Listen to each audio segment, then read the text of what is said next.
Welcome to the Kintsugi Heroes Podcast, where we share inspirational stories of everyday people going through different challenges and how they overcome them.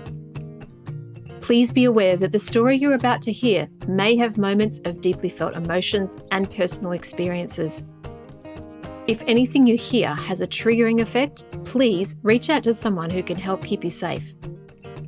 If you love this conversation, we'd love you to like and share it with your friends so we can continue to share more inspiration and hope to as many people as possible. Now, listen up for our next hero story.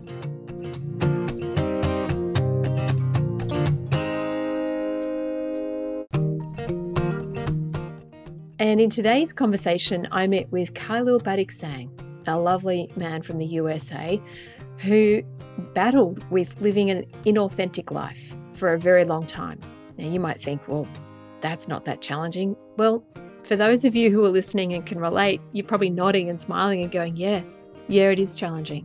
Because living an inauthentic life is one that goes against your inner being and soul every single day.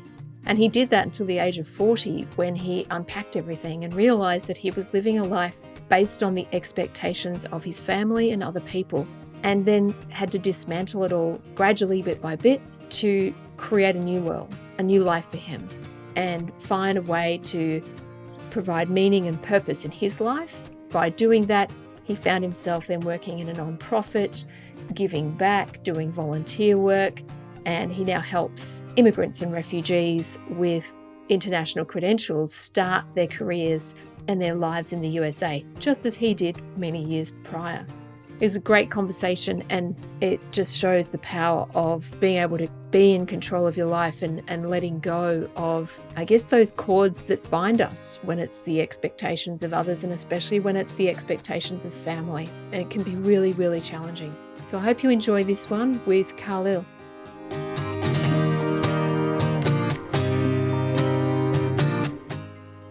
Hello and welcome. It is another episode of Kintsugi Heroes Podcast, and I've got a hero with me today. Welcome and thank you for being here, Kahlil. Oh, thank you so much. I am so happy, excited, and honored to be here. Thank you for having me. Well, I'm really honored that you're here with me today. Thank you for being here. And this is about your story and your journey. So I'm going to ask you to take us back to where it began for you.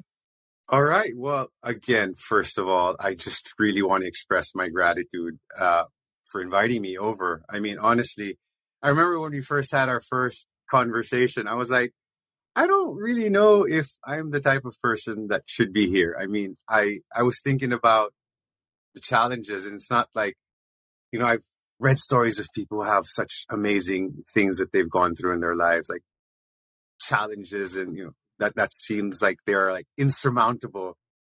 And I'm looking at my challenges, and I'm like, I didn't really feel that I had anything that huge. And even the term hero, I mean, I was just like, I kind of struggle with that a bit.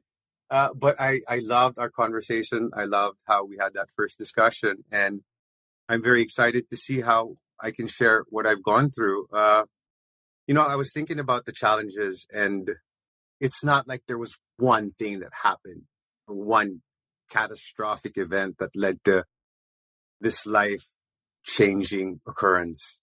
It's more of these little slow events that just, all of a sudden, I wake up, I look in the mirror, and I'm like, hey, I'm turning 40. And I look at the person in the mirror, and I'm like, I don't know this person.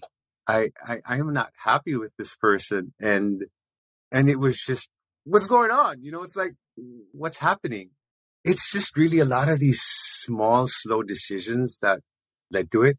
And I was thinking back, and I was looking at the challenges, and, I think if I were to encapsulate in one sentence what my challenge was just, it was a challenge to be myself. That was just, it just dawned on me. It's like my whole life, I've just been trying to be someone who I wasn't.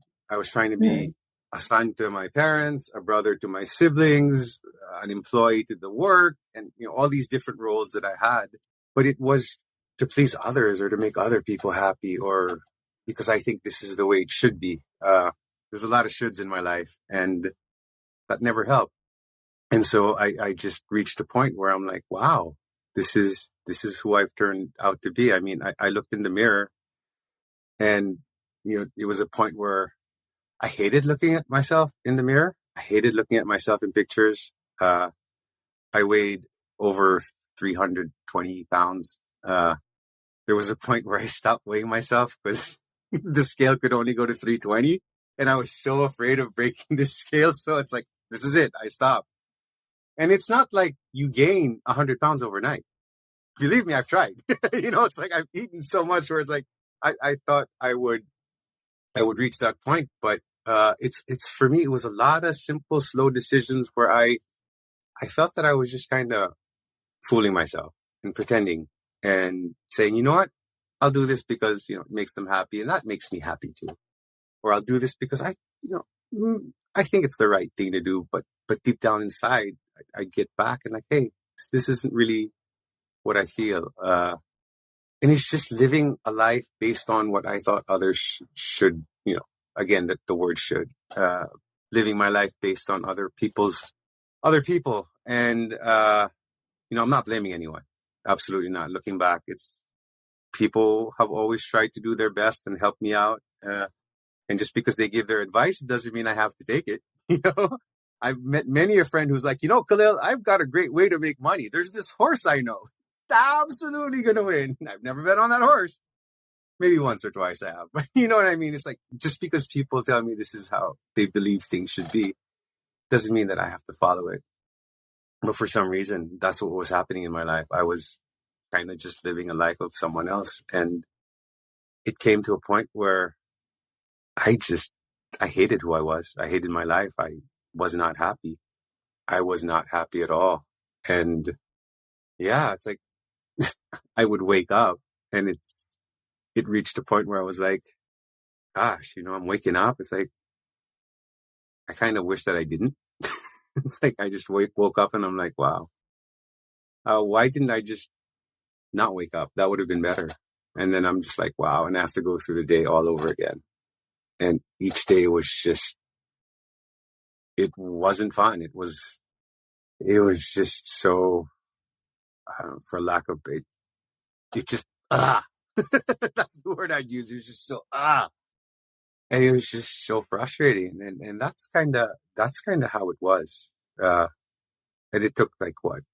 I think it was at I was turning 40, my 39, I was 39 and I was turning 40 and it's like, what's going on? Overweight, single, not in a job that I enjoyed. Actually, I wasn't working, to be honest. And more than that, it's just, I had no connection. I had no friends. I mean, I had friends, but I wasn't connecting with them. I disappeared from their lives. I wasn't spending time with family. And it's just, in a world where it's so easy to connect, technology is there, it's so easy to connect. I found ways to isolate myself. And it's like, I know it's cliche, but I was just really, I was existing. I wasn't living. And it was just really, it was sad. When I look back at that, this is like what, 7 years ago, when I look back at myself, I don't know whether to slap him or hug him. Just like I look back at myself, it's just so frustrating. And that's kind of where it was. And I know, I mean, I felt that I was the only one who was going through that. I'm sure other people have probably felt some sense of, some self of, like, was it a midlife crisis? I was turning 40, maybe it was, or just some sort of looking in, some sort of identity crisis or question when looking at the mirror isn't fun. It gets pretty tough. It gets pretty tough. And that's kind of where I was at that point. That's amazing that you had that awakening, that clarity, that kind of moment where you woke up and just went, I don't want to be waking up anymore. Who am I? Whose life is this really? And I almost feel that when people have those dark night of the soul moments, that is actually the moment of opportunity. You know, that's the gift, because you've got a chance to look at yourself and say, yeah, I don't choose this anymore. And obviously the 6 years since that point, you've made some changes.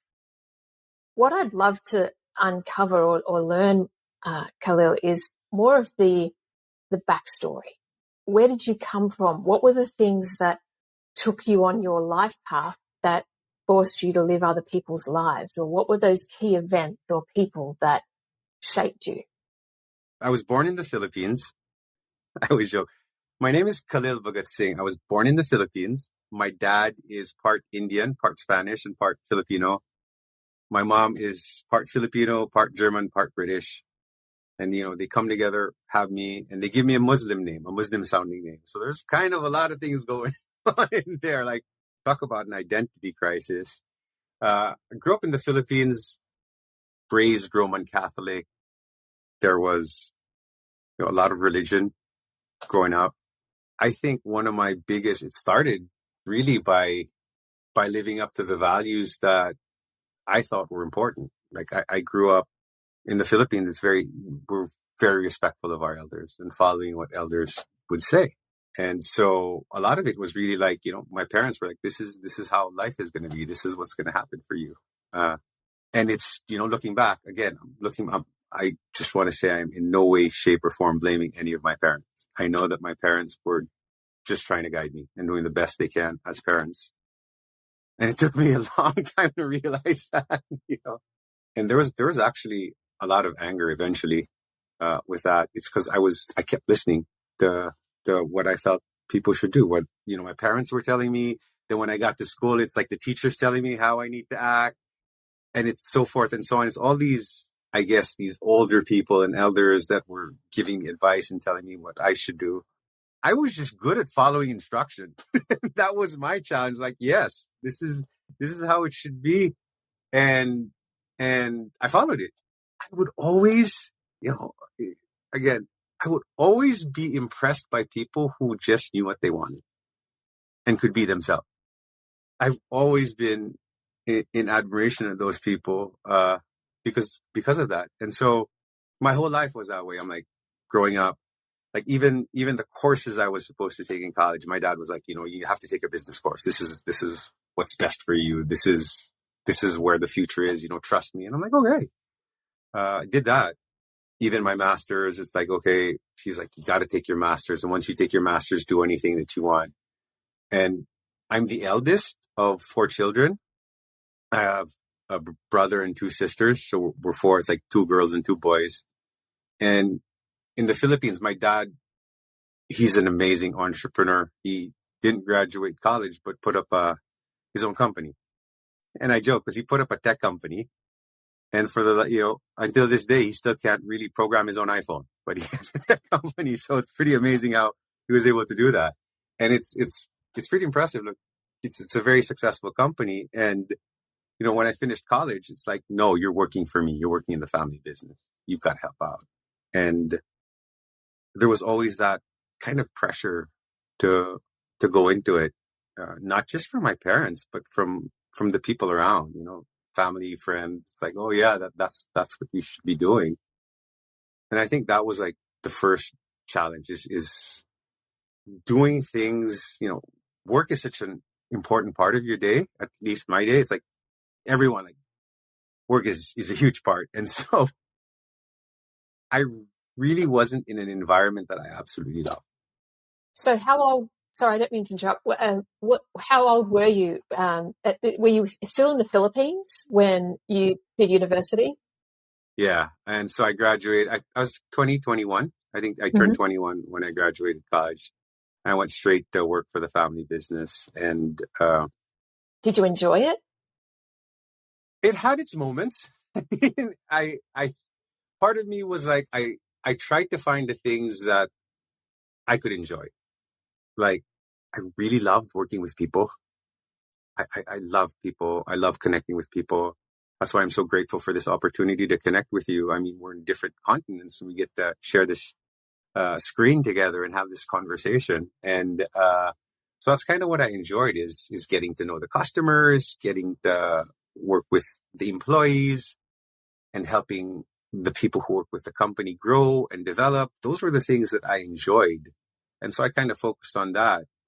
But, there was still a part of me that I knew that it wasn't who I was. And I kept trying to make it fit because it's the right thing to do. And so that's kind of what I was doing with the family business. How old were you when you had the recognition that what you were doing, whether that was at school or, something else like the church, how old were you when you realized it wasn't you?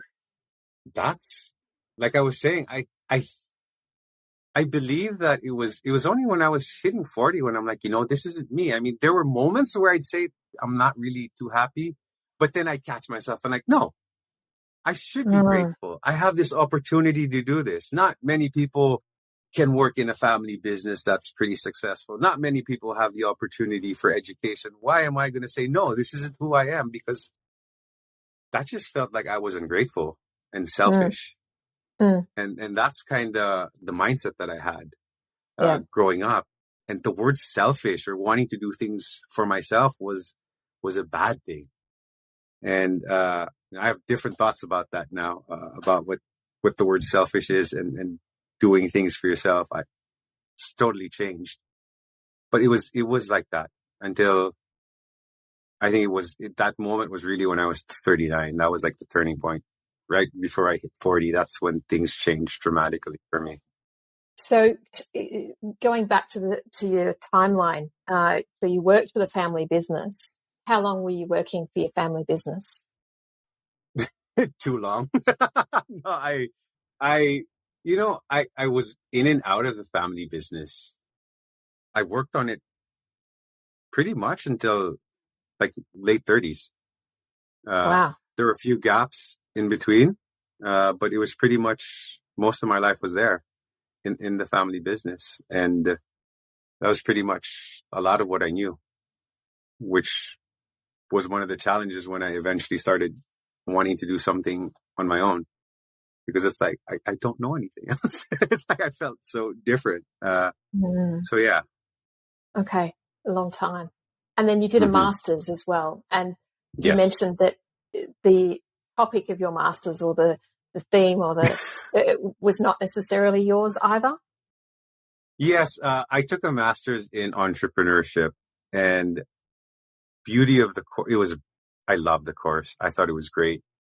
It was in the Philippines, and one of the prerequisites is that people who were going to the course either was running or owning a business. And the case study was the business that you would bring into the course. And it's great. I mean, it's like practical applications. Like your company is the thesis. How you grow the company, how you use the learnings in entrepreneurship to develop the company. And I thought that was brilliant. Interestingly enough, my father actually wanted me to study in the US, but I was the one at that point was like, no, I'm going to do the Philippines this time. And I used his company as the thesis or the course. Yeah. And what were the outcomes of that? You said that the case study, you used your company as the case study for your thesis. Was there any practical application that you were able to make then in the family business as a result of doing your master's? One of the things we did at the end before graduating was presenting everything that we implemented in the family business. And so there were a number of things. And one of the big jokes around school was, my professor, when he did the speech, he was my mentor, my guru in the course, because we each had a guru. And he talked about the impact of the course on the students. And he used me as an example. He goes, Kahlil was one of those people who would say, yes, dad, yes, dad, yes, dad. But when he graduated from the course, he would say, but dad, why don't we try this? And so that was kind of one of the things. I kind of developed my own voice and started giving suggestions on how to improve the organization. What I did realize too later is that, as much as I would put my personality in the company, it's his business. It's his legacy. It's his company. And he had the opportunity to create something impressive. And no matter what I do, it's just building on that. I'm not saying it's a bad thing, but it just wasn't who I was. It wasn't me. One of the things that I was doing in parallel to the family business, which I'd like to mention, was I was very involved with a nonprofit in the Philippines. And it was a nonprofit called the Make-A-Wish Foundation, which is present all over the world. And one of the things I loved is, like, I remember because there was a time where I left for this. When I finished my master's, my dad was like, do whatever you want, so long as you finish your master's. So I finished my master's in entrepreneurship. Like, okay, this is the case study. This is how we're going to help grow the business. Great. And then he allowed me to pursue some of the things that I wanted to do. It's like, okay, now that you've done that, do what you want. And I'm like, I went to the US and I studied creative writing. I was like, okay. My name Kahlil, I was named after Kahlil Gibran, who is an author. And so writing has always been a passion of mine, literature. And I went to the US and I was lucky enough to be able to do that. And I studied creative writing. But after a year, I visited the Philippines and my dad was like, hey, someone resigned. I need help. Can you come back? Never forced me. This is my decision. And I'm like, okay, fine.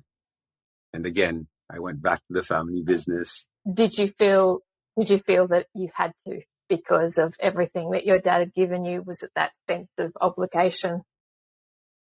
I mean, yes, he never made me feel that. I made myself feel that. Other people were like, yeah, your dad needs help. And so that's kind of why I went back. And one of the things that was kind of an agreement, I was like, okay, I'll come back, but I'm going to do something also on my own. And I, just ask that you don't deprive me of that. And that's when I joined Make-A-Wish. One of the things that I joined Make-A-Wish. And that was one of those amazing experiences. I was active for more than 15 years. And I would say that's kind of what kept me in balance. Working with the family business was where I was able to do my day-to-day, but working with Make-A-Wish was where I was like, I felt most alive. I was working with such amazing people. We weren't paid at all. This is like all volunteering. And I always joke that I remember I joined in, I had a head full of hair and they go, Kahlil, can you handle fundraising? And I go, that's when I lost all of it because it's so challenging to raise funds for a nonprofit. But that was, I have to admit, that was one of the best times I've ever had, working with such amazing people for such a beautiful cause, where what we do is we grant wishes of children with life-threatening medical condition. And these wishes are, what helps restore my faith in humanity, just having these magical moments in a life where we lack this magic. And so I was very grateful for that. And that kind of kept me in balance while doing the things with the family business. Did your family see the Make-A-Wish Foundation? Did they have comments about it? Were they supportive? What was that like? At first, my dad was just like, you should better make sure you get your work done. I'm like, okay, fair enough. But eventually they were all very supportive. My brother, my sister, my mom, my dad, there was a point where even my mom and dad would help sponsor some of the wishes and help out, and their friends would help out, and eventually, nice. They'd see that. I think they saw how passionate I was, and they saw the impact of the mission, and they were very supportive of the whole endeavor. So I'm very truly grateful for them for allowing me to do that and for supporting such an amazing cause. Yeah. So that was in the Philippines, and you did that for, yes. You said, how long? Almost 15 years. Yeah. Wow. I can spend days talking about the magic of Make-A-Wish. It's a truly beautiful organization, and I encourage anyone to just check it out. It's beautiful. It's amazing. Thank you. I will. I know of it, of course. Yeah. It's here in Australia as well. So tell me, what brought you? So you were working for the family business throughout that period of time, right? Yeah, I was working, and there were times that I kind of try to go my own way. For some reason, come back. to the family business. And honestly, it became to a point where I just didn't know what else to do. I wasn't forced anymore. It became a safety net for me. It's like, hey, this is what I know. This is what I can do. And I felt that I couldn't do anything else. It's like there was that insecurity in myself. Like, I'm getting so old. Like, what else can I do? It became a safe place now. Like, this can give me safety. It gives me financial stability. This can make sure that I'm taken care of. And it transformed into that eventually. And that's kind of how it transitioned from something I kind of hated to now I'm like, now I need it. How did that period of your life come to an end? I really wasn't happy. There was nothing in my life that was working anymore. I left the family business. I'm like, I need to do something, and I didn't know what to do. I had my life savings, what little life savings I had, and I was just like, what good is a life savings if you don't have a life? And I just tried to do whatever I could to make things better. That led me to meditation. That led me to, an internal process. I did a whole bunch of things. I mean, I've spent time in a Buddhist monastery. I've done silent retreats. I've been to an ashram meditating. I have to say, I'm fortunate enough to be able to do such wonderful things. And it was more a spiritual pursuit for me. It became a spiritual pursuit because I just wasn't happy. And I had to try something different. The end of the day, I had to look at the mirror and be happy with who I was. I read so many self-help books. I tried so many different courses on trying to improve myself. But for some reason, it just wouldn't work. And so I just kept searching and searching for that.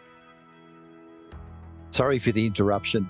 This is Ian Westmoreland, the founder of Kintsugi Heroes, and thank you for listening to this story from one of our amazing heroes.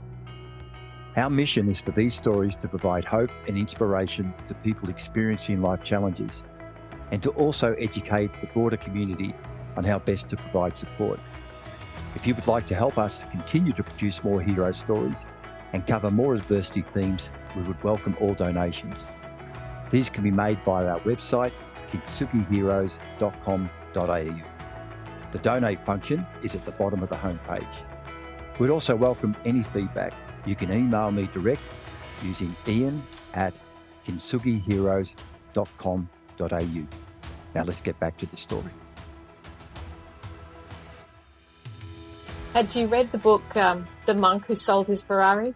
I did read that. It was one of the books on the on my list that I read. The Monk Who Sold His Ferrari. I've read books like You Can Heal Your Life by Louise Hay.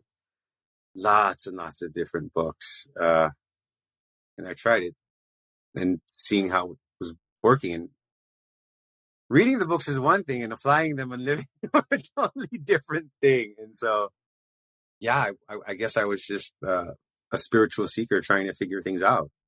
I was trying to figure out life, to be honest with you. Like I didn't understand how to live. And so I was trying to figure that out. Like, what's the point of this? I remember because as a kid, I was one of those kids who was a really annoying kid to older people. Like, I would ask like ridiculous questions. I was the type of kid that would go, if God created us, who created God?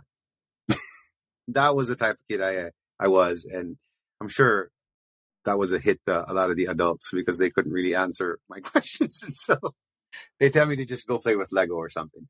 And so that's kind of what I did. And so there was always that yearning, that spiritual search. And that's kind of what I ended up doing, pursuing that path. I started pursuing things that I love. It's really cool to say, hey, I went to India and meditated in an ashram. I think it's a cool story. However, I really think the only answer to that, like if anyone, at least my experience, this is my experience. There's a quote that I read that if you don't go within, you go without. And I loved it. And it's really a journey inside myself to get to know me. And so for me, what works is just being alone with yourself. Being alone with myself was what worked. And being able to stand my own company without fidgeting, without needing to do something else. I needed to reach that point. I didn't know it yet, but that's the point I needed. I needed to be able to sit with myself and be happy with myself and be alone with myself. The one thing about me is I'm a romantic, and romance is such a huge thing. And I was like, I'm turning 40 and I'm not married. I haven't met the love of my life yet. And that was huge for me because I wasn't the type of person that I need to be famous or rich or earn so much. I was like, I want love in all aspects of my life. I want to meet that one person. I want to be able to live that romance. Like, if my life was a movie, it'd be a romantic comedy. And so I'd want that romance and be able to connect. I didn't realize I would never be able to have that if I didn't love myself. Absolutely no way anyone else can love me if I did not myself. And so all this is really a process or a journey towards self-love. That's my journey, is figuring out how to love myself. And it blows my mind how that's a journey. I mean, for me, that's a journey. Like, if there's anything I would think that should be taught, is people should know how to love themselves. People ought to be taught that, at a young age. Can you imagine, like two kids, one raised in love, one raised in a different environment that's not loving? It's, the child with love probably have a better upbringing or grow up better. And so with me, it was that. It was just, how do I love myself?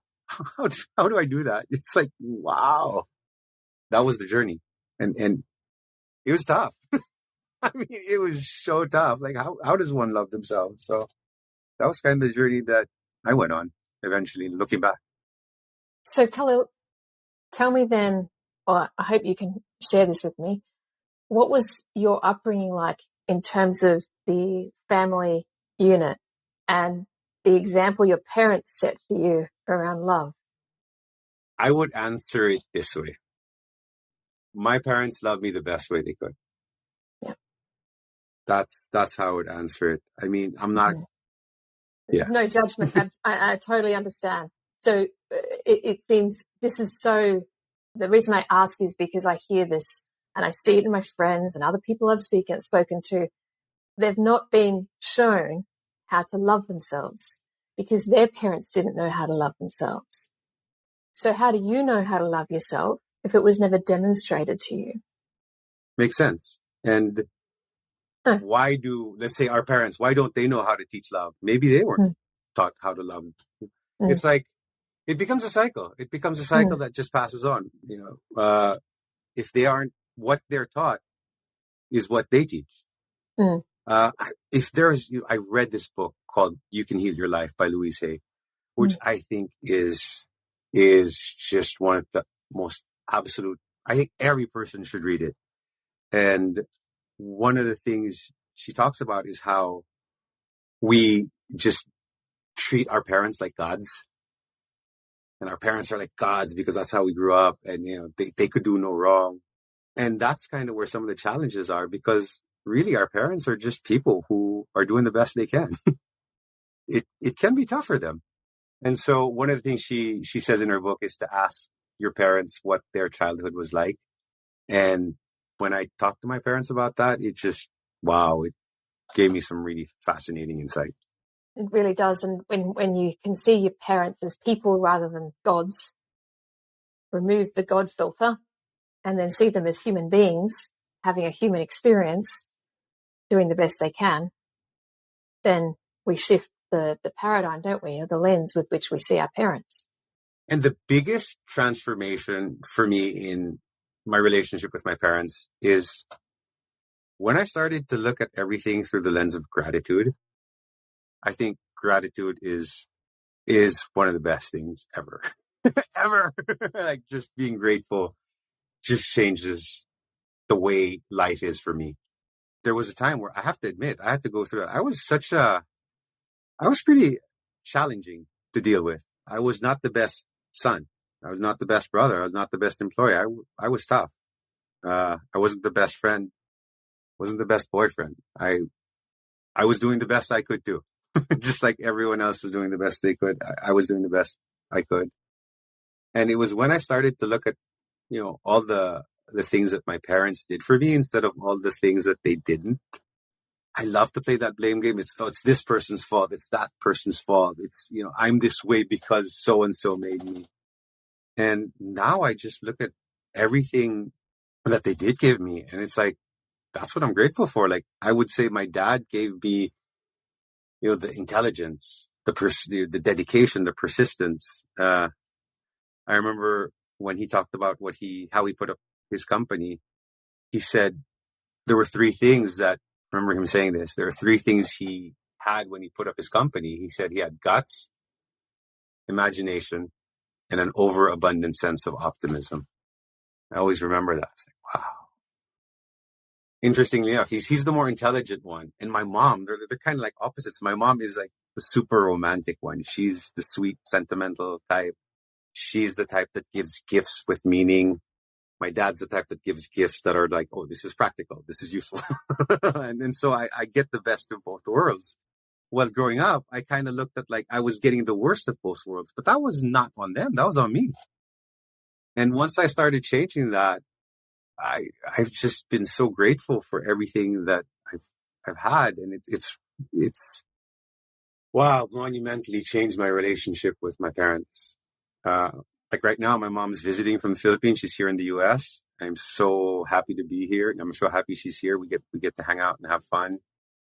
And even when I talk to my dad, I remember before, it's usually just all about business. Now it's like, hey, I'm talking to my dad and having like a father-son conversation. I love it. And he's interested about the things that I'm doing now, which is just, I'm just so grateful. And so those are some of the things that have changed throughout that is just that lens of gratitude has changed everything. One of the biggest things that has helped me in life. We started the conversation talking about your dark night of the soul, waking up 320 pounds, not wanting to wake up, not liking who you were in the mirror. Was that when you were in the Philippines? I was trying to go towards things that I was passionate about. I was trying to rediscover, hey, what makes me happy? What are things that bring me joy? And one of the things that brought me joy, you wouldn't believe it, is I fell in love with improv comedy. It's like improv. Not improv comedy, but improv. And I just loved it. I remember watching it. I was here in the US. I watched the show and I was like, wow, this is amazing. And I remember going to the Philippines, getting back home. I was like, I need to do this. There was like this overwhelming desire to do it. And it's one of those things I couldn't sleep at night because it's like, hey, improv, it's like on my mind. And I remember texting my friend at like 1 a.m. I'm like, hey, I don't know about the improv scene here in the Philippines. Do you know anyone? Can you please introduce me? Of course, there's Google, which I could have just done. But of course I go through a friend and go, hey, can you introduce me? And he introduced me to someone. And I attended a show in the Philippines. And I was like, this is just amazing. I loved it. And one of the teachings of improv is saying yes and. When someone says something, you say yes and you build upon it. And I've always loved that. It's about making things, combining things and making things better, or combining things and coming up with something you never thought possible. Because when two people come together, it's just this collective power that can lead to such amazing things. And that's what I learned from improv, is like saying yes. And one of the great improv teachers had this saying. He said that saying no gives you safety, but saying yes gives you adventure. And so I started getting to the point where I started to say yes to things because I was playing it safe most of the time. And now I was like saying yes because I wanted to get on more adventure. And that's what improv brought me. And it went from, hey, there was a class in the Philippines. I took all the classes I could. Then someone goes, hey, why don't you take a class in Singapore? And I went to Singapore. And eventually I met someone who was like, hey, why don't you take a class in San Francisco, since you kind of grew up in San Francisco? And I ended up going to San Francisco. One of the things that I was doing was that is improv. And so That's a long way of answering your question that I was in San Francisco when that happened. It's fascinating. What a journey you've been on, really. And you've shared with me, a lot of these challenges, which might seem on the surface to be so simple, but they're actually really, really deep and really tricky, because they are the things that weave throughout our whole life, right? And they are the things that shape us and make us who we are. And you've just shared how you've spent your whole life living it for other people and being this good son, doing the right things. Thank goodness you woke up that day in San Francisco looking in the mirror and saying, no, thanks. Maybe you were saying yes to something else. That started your journey of self-discovery and self-love. I have to admit, one of the things that really also prompted me was, told you I was a romantic, and I was kind of dating someone at the time. Like, we didn't last long. Like, it was quick, but I was like, and it came to a point like, again, I'm screwing this up again. And I can't keep doing this. I can't keep screwing up my life.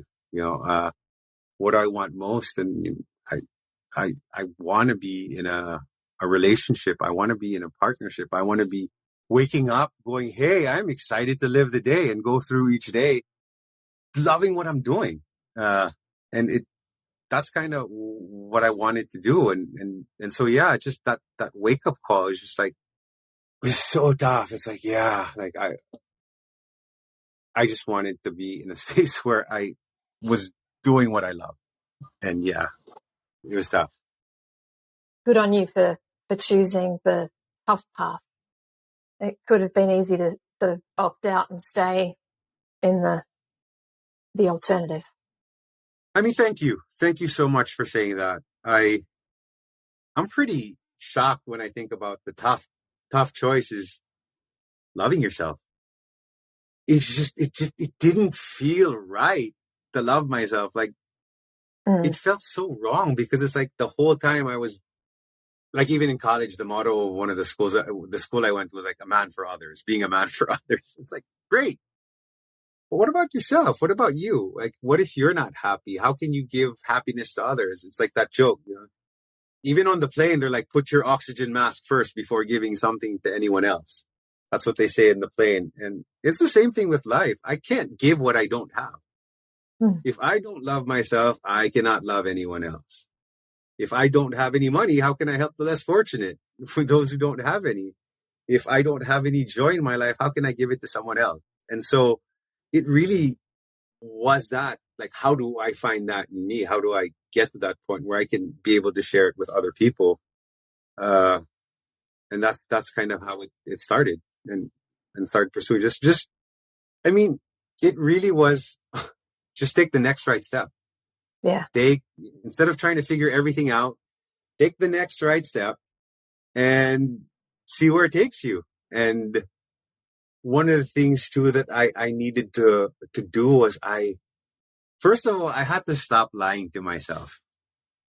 That's, I think, the biggest thing. It's like, stop pretending I'm happy when I'm not. Stop pretending this is what I want to do when it's not. Stop saying, you know what, having pants that have ties that are stretchy are the way to go. No, it's not always that way. And I needed to come to terms, like, this is not the life I want. And then comes, for me, it's like, so what is it I wanted? What did I want? What do I want to do? And that's also a scary question, because it means if you say, this is what I want to do, then, like, I got to start doing it. And that can be scary too, because it's like, I'm like I was turning 40, like, I had no idea how to do anything else. Like, how will I know, like, dating in your 40s is different. Like, how am I going to find employment with the background that I have? All these different questions of things that had no answer. And it's tough, because when there's that uncertainty has so much fear, at least for me. When I don't know how the next thing is going to be, it freaks me out and I'm scared. It's stop kidding myself, stop lying to myself, be truthful, and just pursue that. And I needed to, I learned that I needed to trust in more than just me.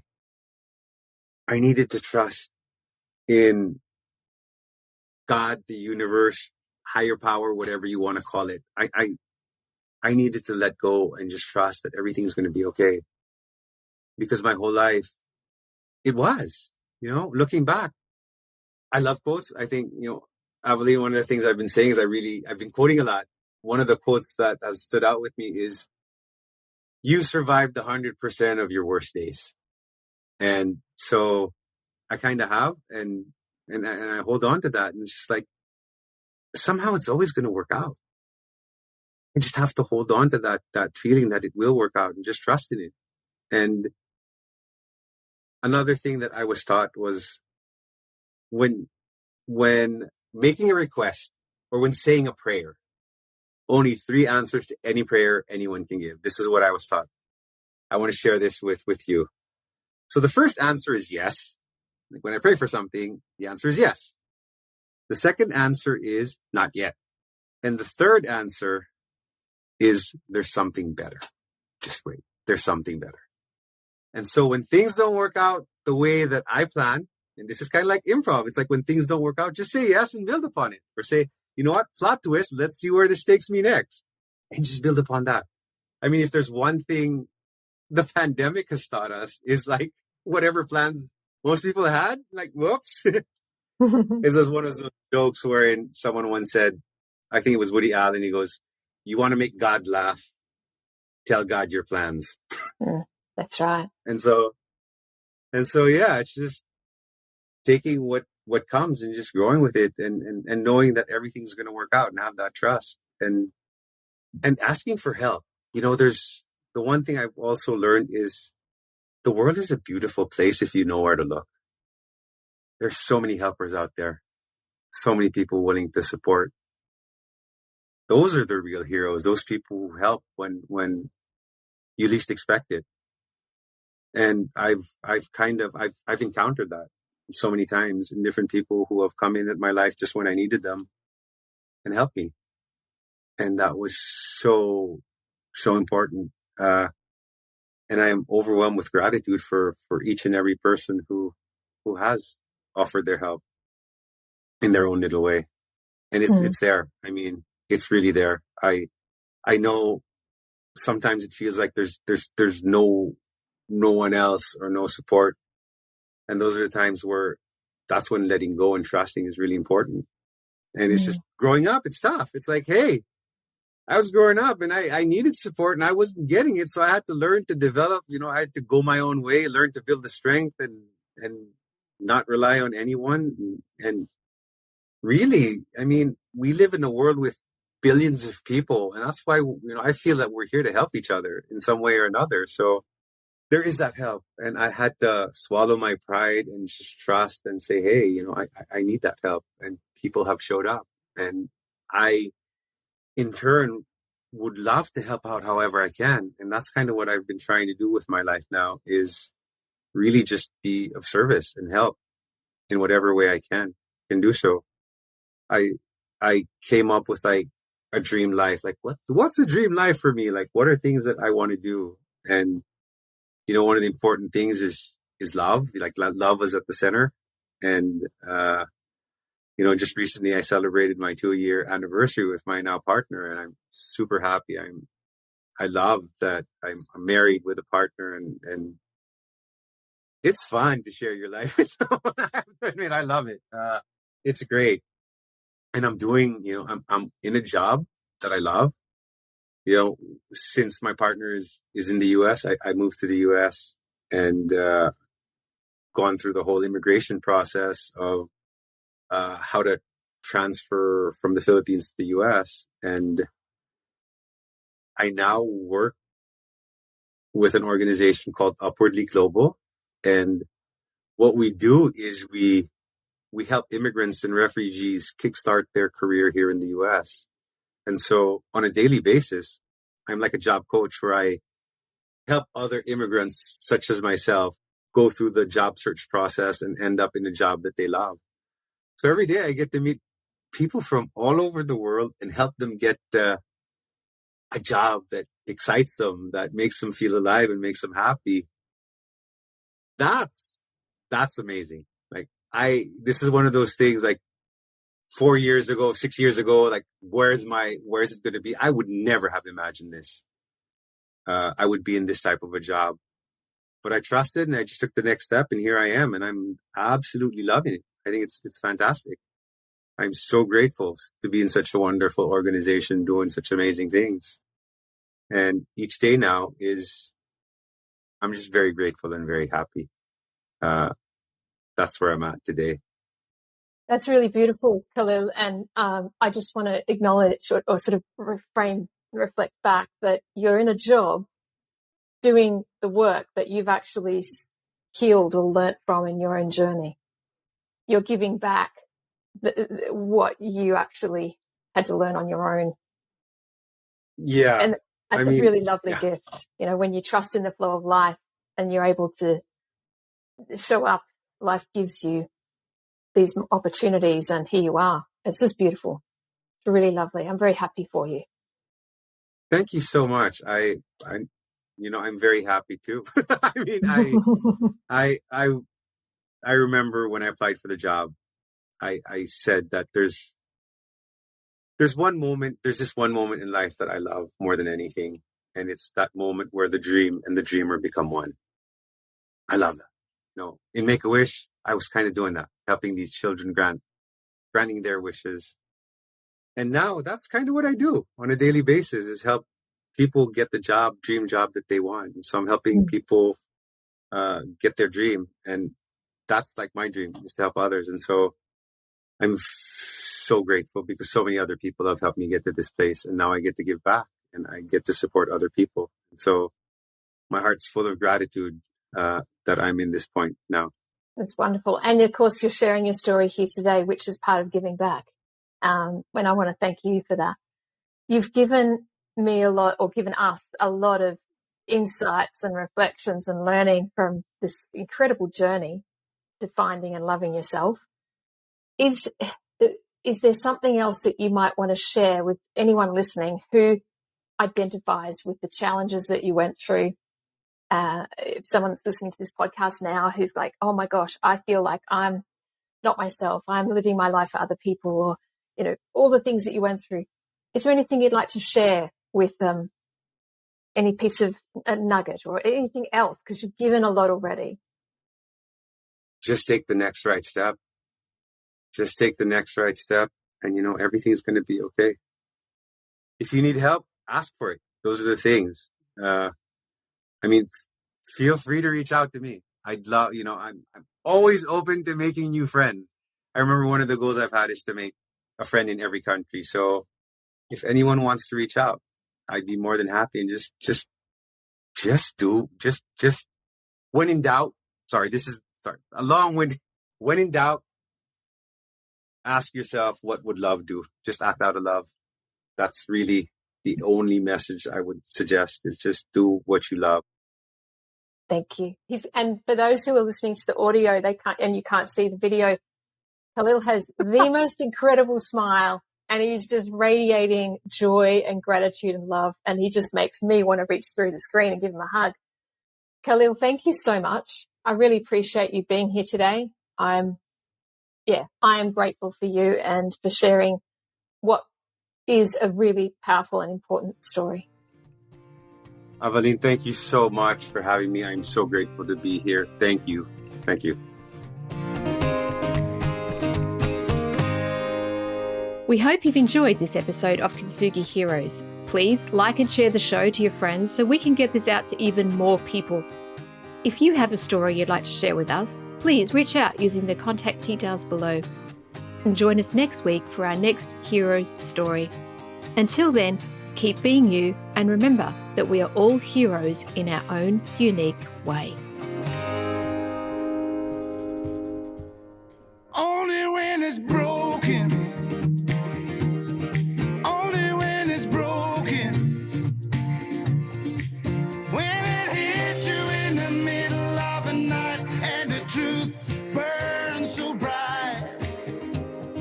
Only when it's broken. Only when it's broken.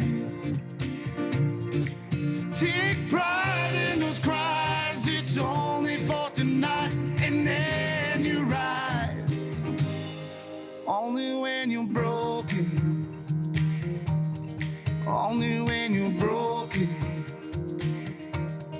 only when you broke.